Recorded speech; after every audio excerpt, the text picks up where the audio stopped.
What I'm finding really fascinating with Saturn's retrograde back into Pisces is the context in which it's doing it. We have just had that lunar eclipse in Pisces, which was karmic endings. It was the end of big cycles. And then we are going to have a solar eclipse in Virgos opposite to where Pisces is, and it will literally be opposite. And that is new beginnings. And of course, that solar eclipse will be happening at 29 degrees of Virgo, which is opposite Saturn in Pisces. And the other context of Saturn being back into Pisces, reviewing and redoing all that it had done there before, is it is the setup for 5 Grand Water Trines, which are going to be running throughout October, November, and early part of December, which is, for me, it looks like a collective and individual release of emotion. And this is going to take us into 2026 when we have some major astrological aspects and some huge shifts in our collective, globally, politically, economically, in our earth. There are massive shifts going on. And this is setting a story of release for us. And it is going back to review, redo, revise, all the re's, as in retrograde, the work it carried out there during the 2+ years it was in there. I want to have a look at Pisces and have a look at what it means for Saturn to be in Pisces. Have a look at the dates so that you can backtrack and look into what was going on in that period of your life. But it's going to be there for 6 months. And it will be finishing off the foundations it built there. So, hello, it's Karen from Soul Symbols, Astrology and Tarot. And as I said, I'm here to talk about Saturn's retrograde into Pisces and what that all means for us. So I'm not going to do a massive deep dive on Saturn. If you want a deep dive on Saturn and its significations and what Saturn means to us as an archetype, you can have a look at my Saturn into Aries video, which was filmed about a month ago, and that has a very deep dive on Saturn. But I will read a short extract from Ren Butler's Archetypal Universe to help us here, and let us get a flavour of Saturn. So Ren Butler says of Saturn, incarnation in material form, real world concerns and responsibilities, work and structure, time and boundaries, qualities of maturity and wisdom, patience and forbearance, forces of constriction and hardening, boundaries and separation, problems and challenges, repression and defensiveness, fearful enslavement to the past. That gives you a very vivid picture in a short snap of the archetype of Saturn. So Saturn for me is a planet which brings restrictions, limitations. It's the planet of no, but this is to create and dig deep foundations for us, foundations that allow us to bring the spiritual, bring our light, our spark of the divine into the material. It solidifies us into that material. I also see Saturn, wherever it goes, whatever place in your natal chart it goes, it tends to be like a bulldozer, a building site. So it creates this mess, this upheaval, this frustration. It takes time to build. Saturn, of course, is about time. But that building is going to take us over a threshold. Before the outer planets were discovered, Saturn was the outermost visible planet from Earth.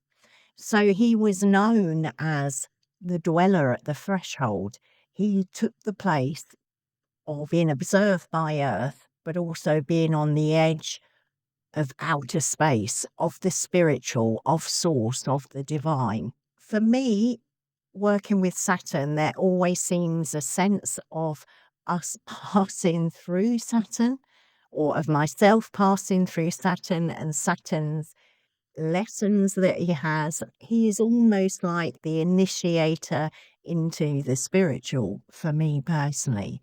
He is the planet that connects the reality of the material, but also the reality of the spiritual, of that divine spark of absolute consciousness, of source being put into the material, which is us.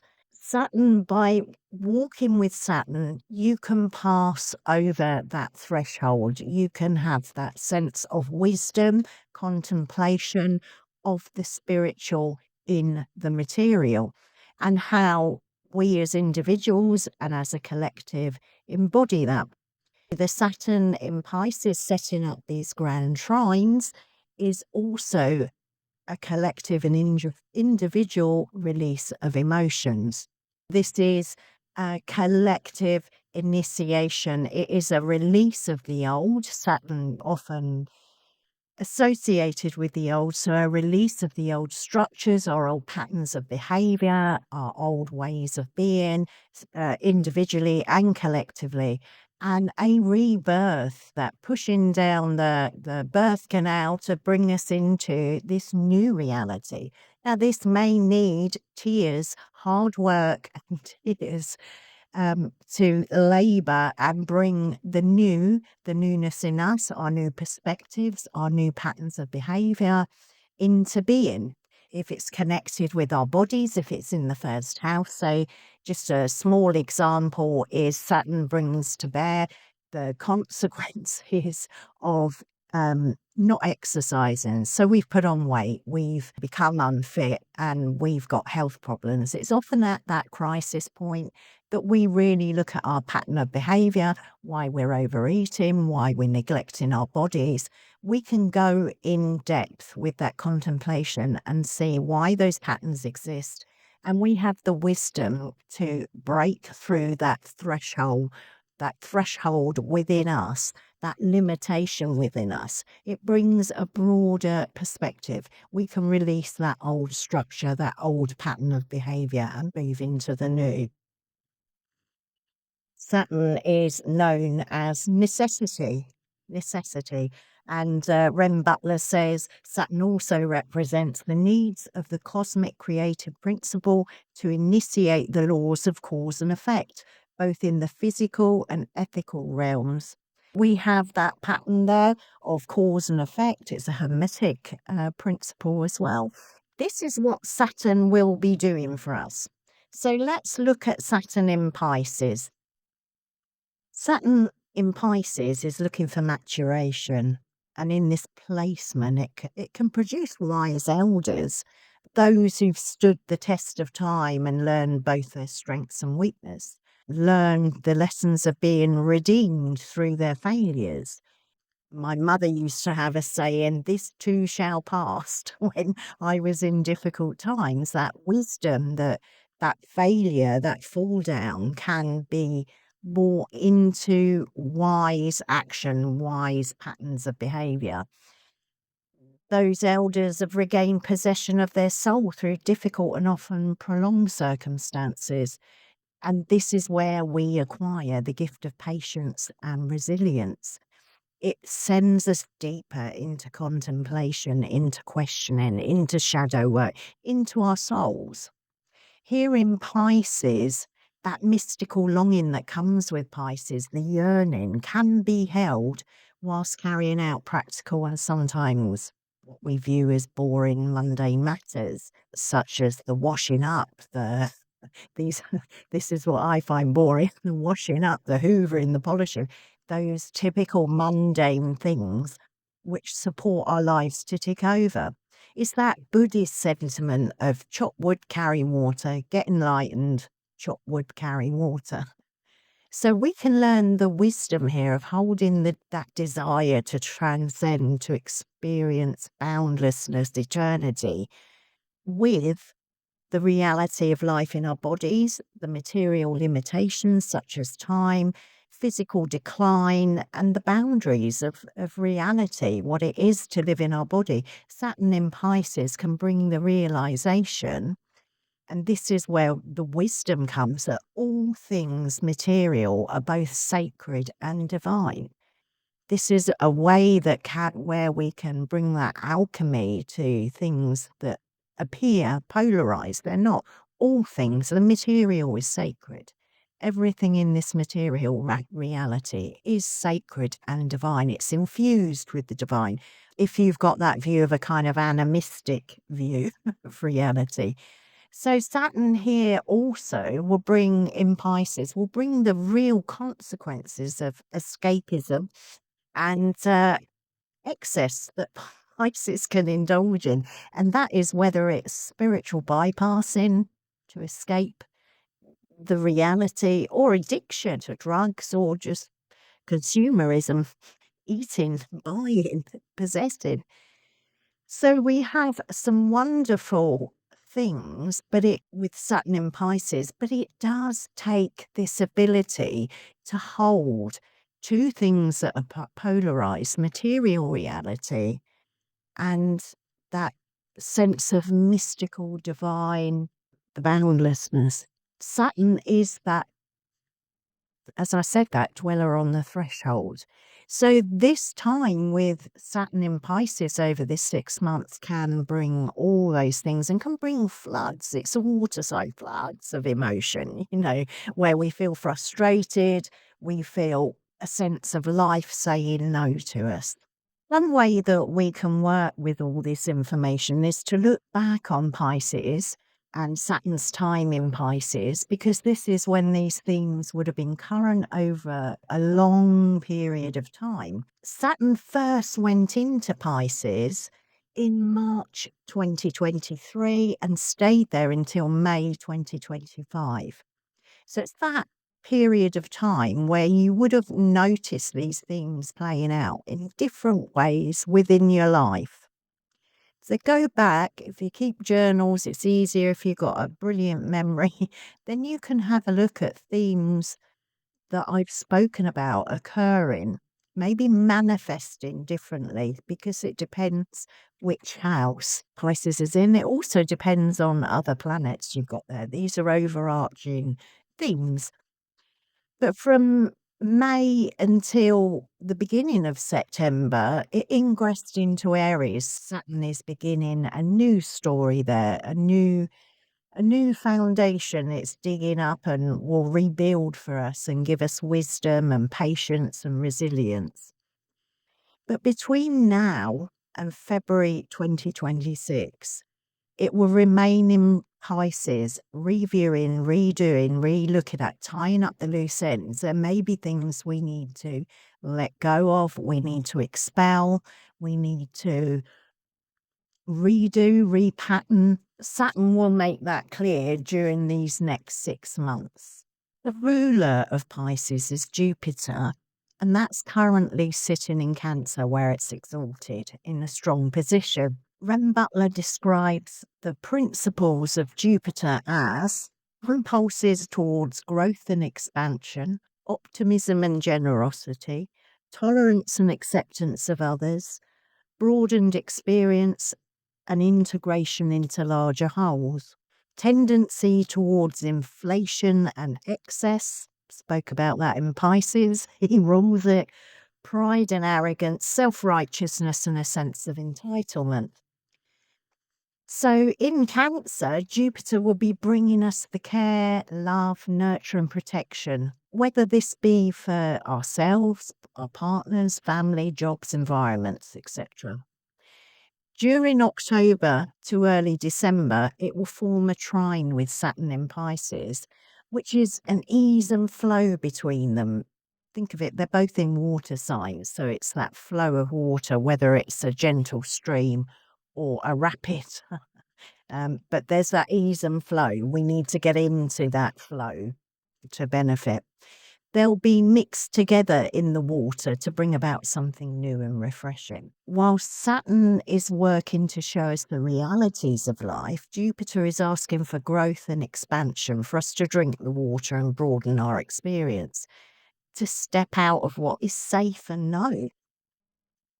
There's an opportunity to face the restrictions and limitations within us and in our everyday life, and see those possibilities of maturity in depth as we do our inner work, make the necessary adjustments in our thinking, emotions, behavior, and our actions out there in the world.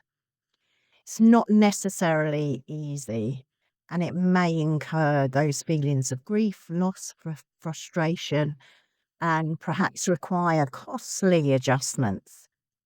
Yet at the same time, we can lean into that optimism and promise of growth and expansion that Jupiter affords, and the priceless wise maturity of Saturn to take us forward in a more harmonious and balanced way.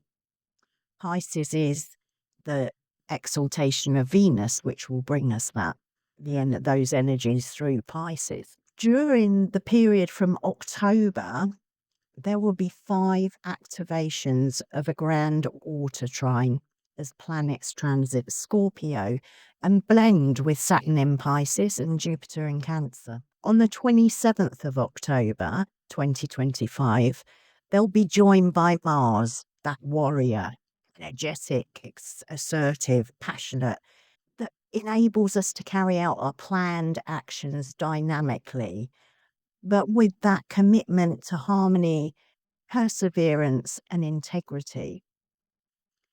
Jupiter will expand and grow these warrior qualities, which is not always a good thing, while Saturn will offer those checks and balances where we're overworking, becoming overly competitive or carried away.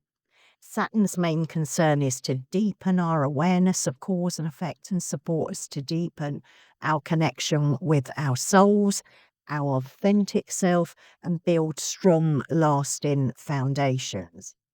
Jupiter is there to grow us, expand us, take us on an adventure. So that's the first activation of that Grand Water Trine. On the 17th of November, the Sun's going to then activate this Grand Water Trine as it transits Scorpio. So we're talking there about, with the Sun, our life force, spirit, our sense of self and independence, and our desire to shine, through our own self-expression and our creativity.